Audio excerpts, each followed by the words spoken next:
Bonjour à tous. Alors on change un petit peu de sujet. Donc moi je suis neurologue.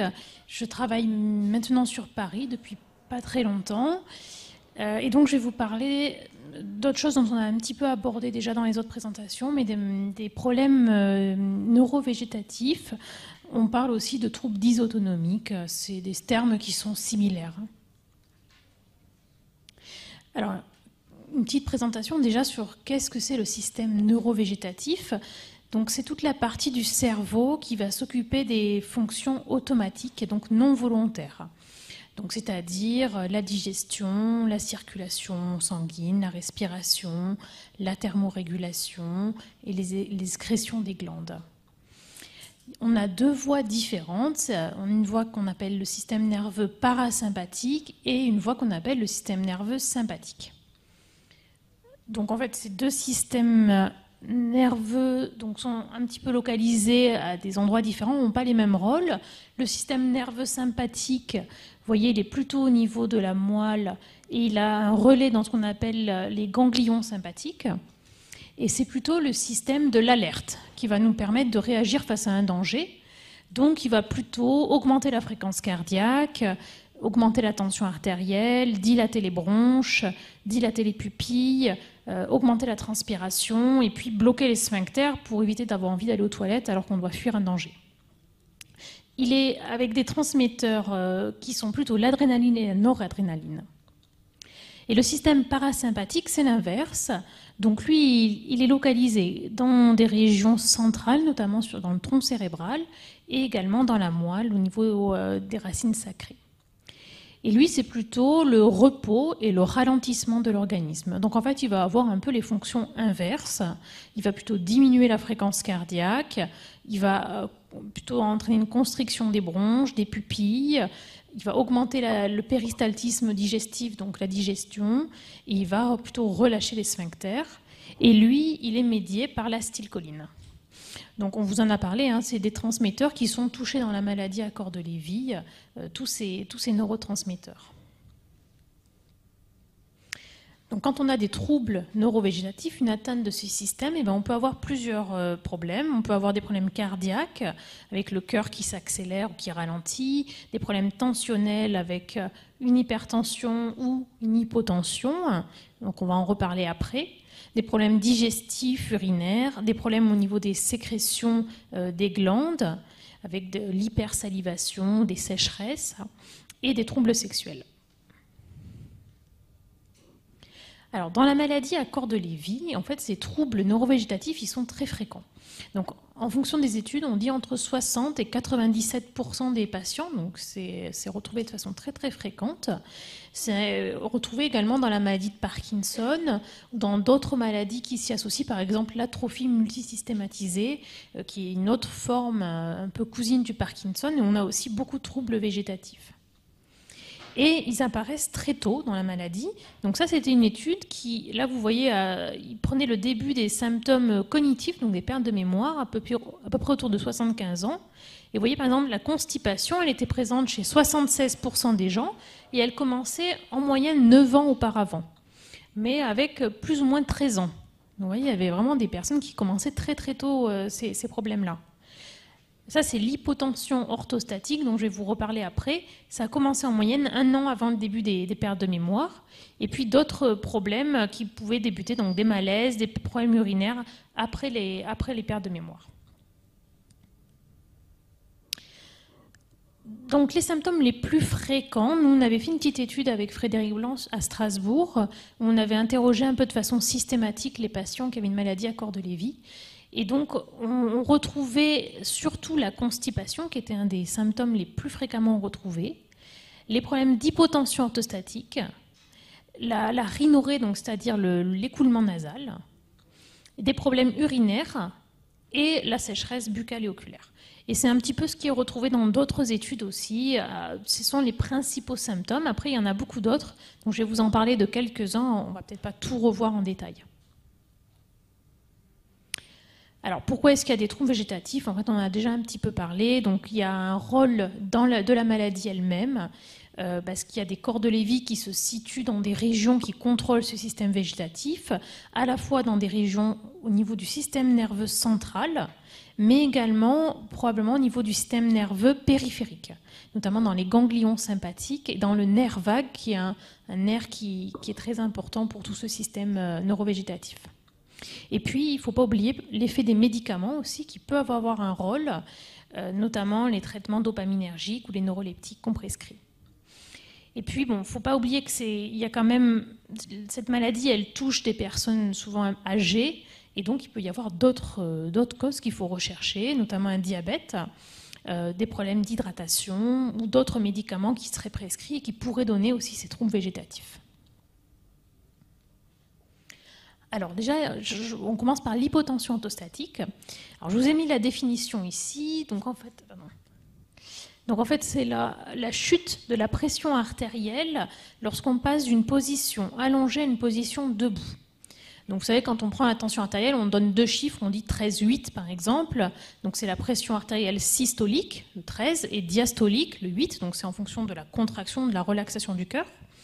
Donc il faut que la pression artérielle systolique baisse d'au moins 20 mm de mercure et la pression diastolique de 10 mm de mercure. Donc c'est l'un ou l'autre. Donc par exemple, si on a 13,8 allongé, il faut que quand on se lève, on passe en dessous de 11,8 par exemple, ou en dessous de 11,7 ou de 13,7. Ou moins que ça peut être moins que ça. Ça, c'est pour faire un diagnostic. Les symptômes, ça va donner en fait des vertiges quand on se lève. Quand on se lève d'une position allongée ou assise, des vertiges, la tête qui tourne, et puis parfois des chutes, et parfois des malaises, des syncopes. Les gens perdent connaissance complètement. Donc on peut faire le diagnostic chez le médecin très simplement en prenant la tension artérielle quand on est allongé puis quand on est debout. Souvent on attend au moins 3 à 5 minutes pour vraiment voir si la tension chute. On peut aussi proposer un enregistrement continu de la tension artérielle, ce qu'on appelle une MAPA. Donc sur 24 heures, on garde un appareil. Et on peut aussi faire, alors ça c'est souvent les cardiologues qui le font, ce qu'on appelle un tilt test. Donc on met la personne sur une table qui bascule et on prend la tension artérielle allongée et puis debout. Donc vous voyez, dans notre étude, on avait 70% à peu près des patients qui avaient cette hypotension. Dans les études, c'est ce qu'on retrouve aussi entre 65 et 70%. Ça, c'est quand on la mesure systématiquement, mais il y aurait plutôt 15 à 20% de personnes qui sont symptomatiques, c'est-à-dire qui en ressentent vraiment des effets, donc des vertiges. Alors ça, c'était une étude qui m'avait semblé intéressante, qui montrait un lien entre la sévérité de l'hypotension orthostatique et la sévérité des troubles cognitifs. Donc plus l'hypotension était importante, plus il y avait de troubles cognitifs. Alors ils avaient plusieurs explications. Alors il y en a une qui serait liée à la diffusion de la maladie. Probablement que plus on a une maladie qui évolue et qui est grave, plus on a de troubles cognitifs et plus on a d'autres symptômes, et notamment l'hypotension orthostatique. Donc ça, c'est une explication assez simple.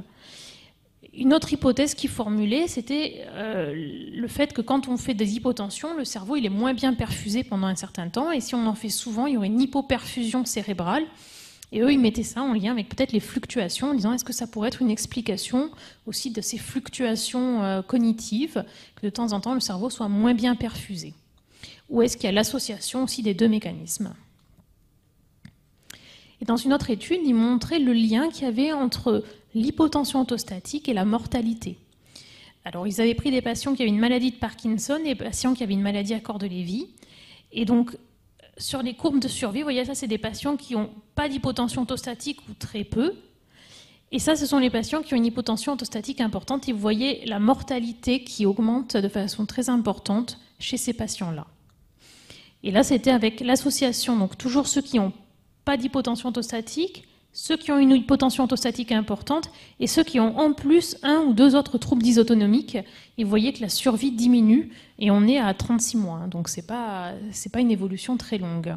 Donc ça a des conséquences graves pour les patients. Alors comment est-ce qu'on peut le prendre en charge ?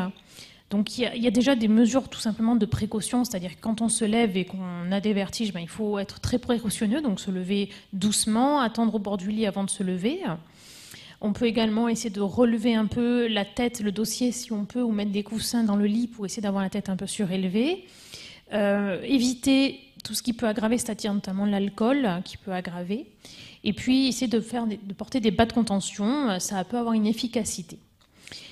Il faut essayer de revoir aussi les traitements, parce qu'il y a certains médicaments qui aggravent cette hypotension, notamment les antiparkinsoniens, et certains traitements pour la tension qu'on donne pour l'hypertension artérielle. Et puis, si ce n'est pas suffisant, il y a des médicaments qu'on peut prescrire, notamment qu'on appelle le Gutron ou la fludrocortisone, qui sont des médicaments qu'on prescrit pour cette hypotension orthostatique. Alors, un autre problème, ce sont les troubles du transit. Donc, il y a plusieurs troubles qu'on peut retrouver. Le principal, c'est quand même la constipation, c'est le plus fréquent. Il peut y avoir aussi des problèmes de ballonnement, de gastroparésie, c'est-à-dire qu'il y a une lenteur à la digestion. Il peut y avoir une incontinence fécale, c'est quand même assez rare, des douleurs abdominales. Et donc ça peut être grave parce que cette constipation, ça peut donner ce qu'on appelle un fécalome, c'est-à-dire des selles qui sont vraiment très dures que les patients ne peuvent plus évacuer, et ça peut donner carrément une obstruction, une occlusion intestinale. Donc la définition normalement de la constipation, c'est moins de 3 selles par semaine, ou alors des selles très dures et difficiles à évacuer. Et l'incontinence fécale, il faut faire très attention parce que c'est quand même rare dans cette maladie. Et s'il y a une incontinence fécale, il faut quand même penser, est-ce que ce n'est pas une fausse incontinence secondaire de la constipation? Parce qu'en fait, quand il y a un fécalome, il peut y avoir par regorgement un écoulement de sel liquide, mais qui en fait est lié à une constipation. Et donc si en plus on met des médicaments pour ralentir le transit encore, on va aggraver les symptômes. Donc il faut vraiment rechercher ça. C'est fréquent, donc vous voyez aussi on est dans l'ordre de 60 à 70% des personnes. Alors là, je reparle un peu de ce que Claire Paquet a déjà évoqué. Donc, une des hypothèses, c'est que dans cette maladie, il y aurait effectivement des corps de Lévy dans les régions centrales, donc dans le tronc cérébral, mais également en périphérie, au niveau du système nerveux entérique, système nerveux qui entoure l'intestin. Et donc, une des hypothèses dont Claire Paquet a évoqué aussi, c'était que la maladie commencerait par un problème digestif. Alors, ça reste une hypothèse qui est encore controversée, mais que les corps de Lévy commenceraient au niveau intestinal, au niveau du système nerveux intestinal, et arriveraient au niveau central en passant par le nerf vague. Alors, c'est juste, ça reste une hypothèse, c'est encore à démontrer, mais en tout cas, ça pourrait expliquer pourquoi ces troubles du transit sont très très précoces et pourquoi ils apparaissent des dizaines d'années avant les autres symptômes.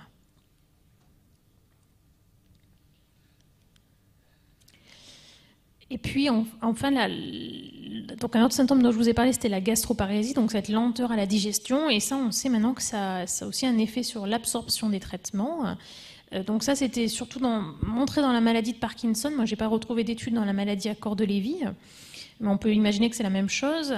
Donc en fait, quand il y a une gastroparésie, les médicaments restent plus longtemps dans l'intestin, ils passent moins facilement au niveau sanguin, et donc ils sont moins bien absorbés. Donc ça, c'était chez des patients parkinsoniens.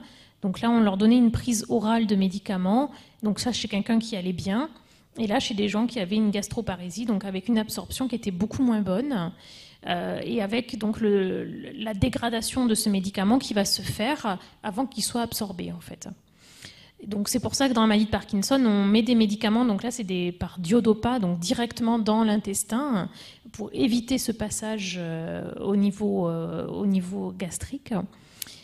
Et donc, dans la maladie à corps de Lévy, ça ne se fait pas beaucoup, mais je pense que ça pourrait quand même se discuter parce qu'il y a aussi des patients qui ont cette gastroparésie. Donc, la prise en charge, quand on a une constipation, il va y avoir déjà des mesures effectivement d'hygiène qu'on peut faire, donc avoir une activité physique, bien s'hydrater, et puis des laxatifs. Pour la gastroparésie, on a des médicaments qu'on peut proposer. Le primpéran, l'érythromycine sont des médicaments. Essayer d'avoir un régime pauvre en graisse et éventuellement fragmenter les repas, donc manger plus fréquemment mais plus petite quantité. Et pour l'incontinence fécale, donc c'est assez rare, mais il faut vraiment rechercher la constipation. Il y a de la rééducation périnéale qu'on peut faire. Et puis vraiment, dans des cas très importants, il y a des stimulations des racines sacrées qu'on peut faire au niveau de médulaire. Les troubles urinaires, donc il y a plusieurs troubles possibles. Un des plus fréquents, c'est l'incontinence urinaire, donc la perte involontaire d'urine. Il peut y avoir de la rétention urinaire, donc ça c'est l'incapacité à vider complètement sa vessie.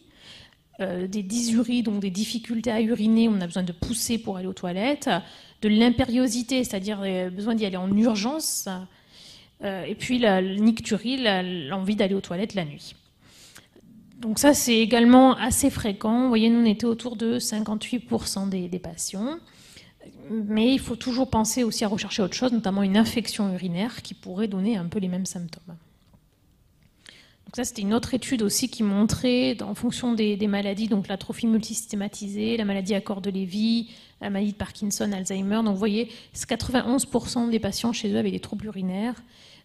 Surtout l'incontinence en premier, la rétention c'est assez rare quand même, et l'hyperactivité, c'est-à-dire les impériosités, c'était assez fréquent. Les risques, c'est que ça peut entraîner des infections urinaires. Il peut y avoir, quand il y a beaucoup de rétention, une insuffisance rénale, il peut y avoir un retentissement sur les reins, et puis quand il y a de l'incontinence, ça peut aussi entraîner un isolement social où les gens n'osent plus sortir de chez eux, et donc tous ces facteurs-là, ça peut être des causes d'aggravation de la maladie. Alors pour les traiter, on va essayer d'éviter tous les médicaments qui pourraient aggraver ces problèmes urinaires. Il faut essayer de traiter la constipation parce que s'il y a une constipation, il peut y avoir un retentissement sur le plan urinaire. Il faut essayer de limiter toujours tout ce qui peut aggraver, donc café, alcool.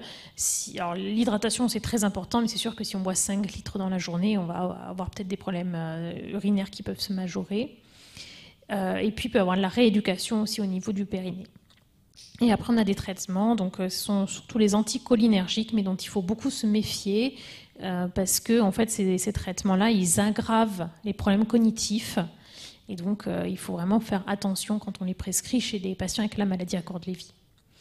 Et après, on peut, alors ça c'est très rare, mais faire des injections de toxines botuliques au niveau du muscle de la vessie, ou faire de la modulation des racines sacrées.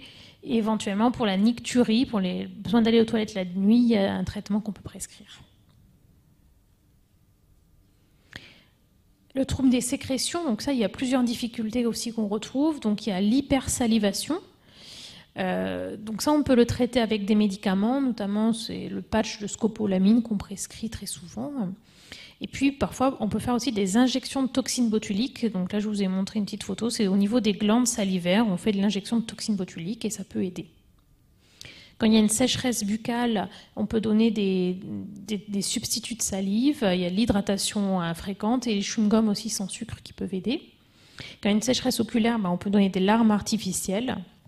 Et après, il y a d'autres symptômes, notamment le larmoiement, donc les yeux qui coulent, l'hyperhidrose, transpiration, la rhinorrhée, le nez qui coule. Ça, on n'a pas beaucoup de solutions à l'heure actuelle.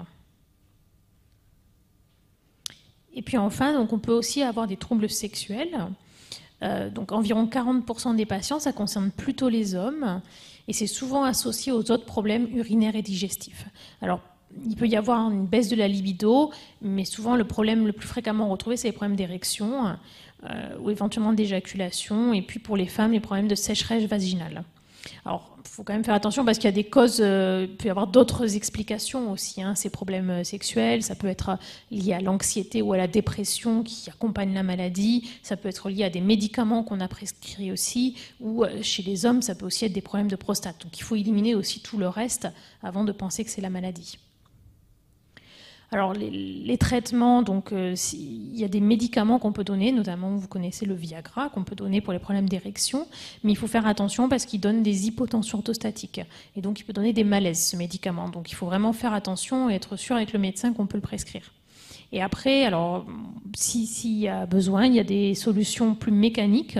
Donc il y a ce qu'on appelle la pompe pénienne. Donc en fait on crée un vide pour entraîner une érection, ou alors pour ceux qui sont motivés, il y a la prothèse pénienne, donc c'est carrément on met une prothèse à l'intérieur du pénis qu'on peut activer. Donc ça c'est vraiment des mécanismes, enfin des solutions mécaniques. Il peut y avoir aussi des injections éventuellement intracaverneuses ou pour les femmes la lubrification vaginale.